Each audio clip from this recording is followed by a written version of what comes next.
Unbelievable. Oh, this is the wrong Pelican. These things are so heavy too. Now that we have it open, I thought you might want to see. This is where I keep all my lenses. This is just basically a case full of glass and metal. Pro tip, throw some gaff tape, throw the name of the lens diameter, boosh, on the end of that lens cap. Super basic tip, obviously, and tons of people do it. For this very reason, you can just look in, you don't have to pull it out and say, oh, okay, 2470, this is the 35, I think that's the 100. You just know. You need the 100, boom, there it is. You need 35, boosh, I got you. 7200, oop, uh-oh. Haven't updated that one yet. Make sure these are all nice and tight. Welcome to the vlog.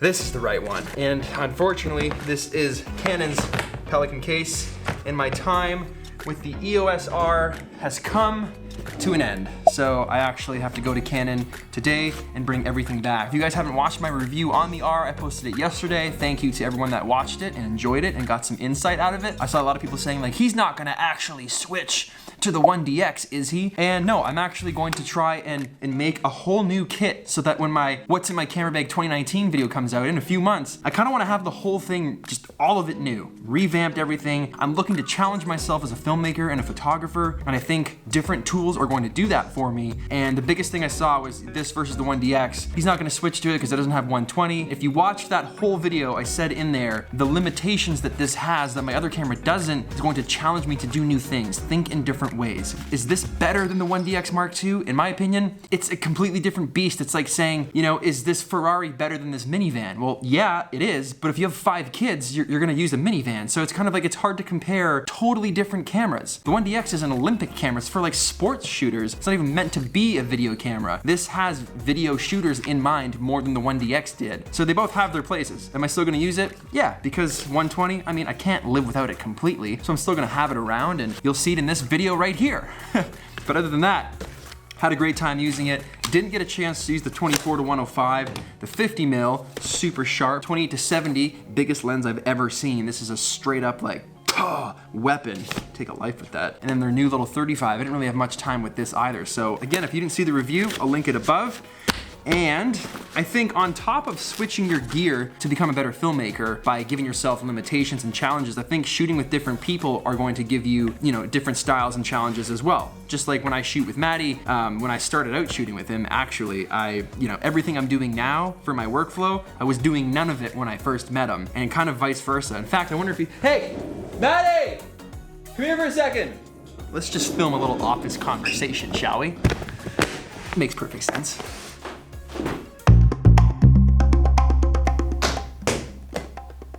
What would you say you've adopted from like my weird style versus like what I adopted to your weird style? Well, a good example is like when we met each other, you weren't using ND filters. I wasn't using ND filters. I wasn't using lights. Yeah. I wasn't doing proper frame rates. I was over cranking everything. I was doing nothing right. It wasn't necessarily because you weren't doing it right. It was like a decision. You wanted to make the video tell the story, and you didn't care as much about having the perfect settings and all that stuff. Whereas I was like, I want to have the perfect settings, and I've had to give up some of that, I think. Like, I think the other day I was over cranking.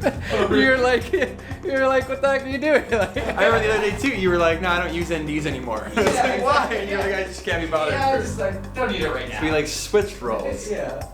That's funny how that happens. But I don't know, I would say more recently now, I do like seeing more wide stuff that tells a better story, because I see your footage and I'm like, oh, that does look so good, like our B-roll battle. Yeah. Like, yeah, I would come out and say like you took the crown on that one for sure. You think so? Oh, 100%. Yeah, I think it's still more of a different style. But I think they're both different styles, but I do think I don't know how to catch. I think I maybe told more of a cohesive story. It was a bit of a tough job, I think, because we didn't really have a story. But yeah, I think you had better shots, and like the slide across the hood was awesome. Well, that's thanks to you.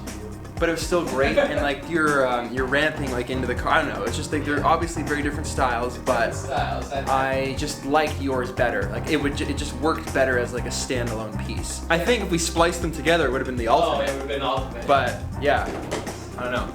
I think I saw a lot of comments. I think most of the comments were like, Maddie wins! The B-roll king has been dethroned! I'm like, I was never the king.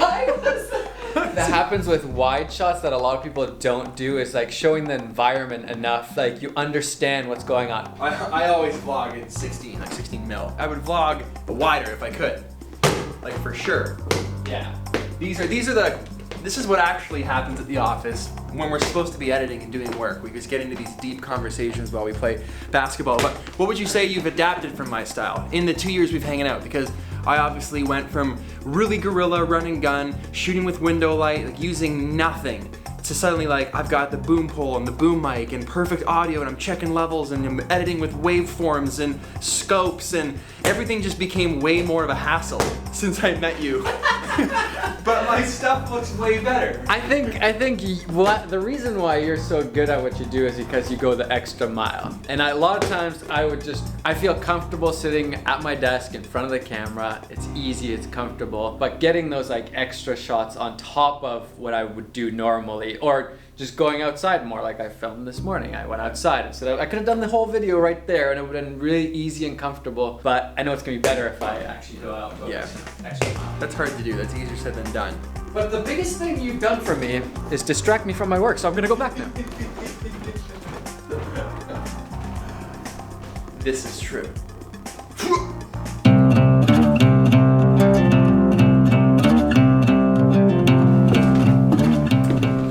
There's only one way to settle this. That's with an old school Western draw, like a dual.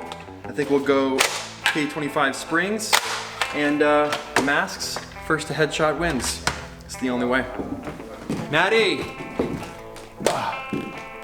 Only one way to settle this. What are we settling?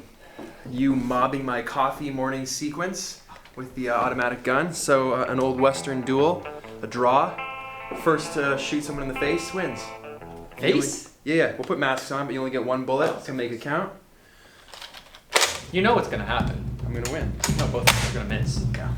Impossible. Take your positions!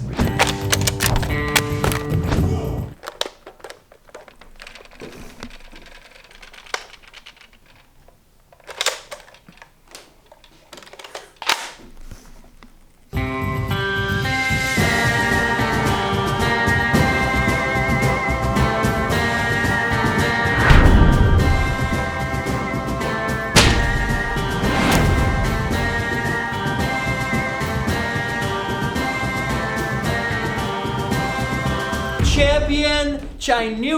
I knew it. Never the draw. That's my jam. You hit me in the face. That's my jam.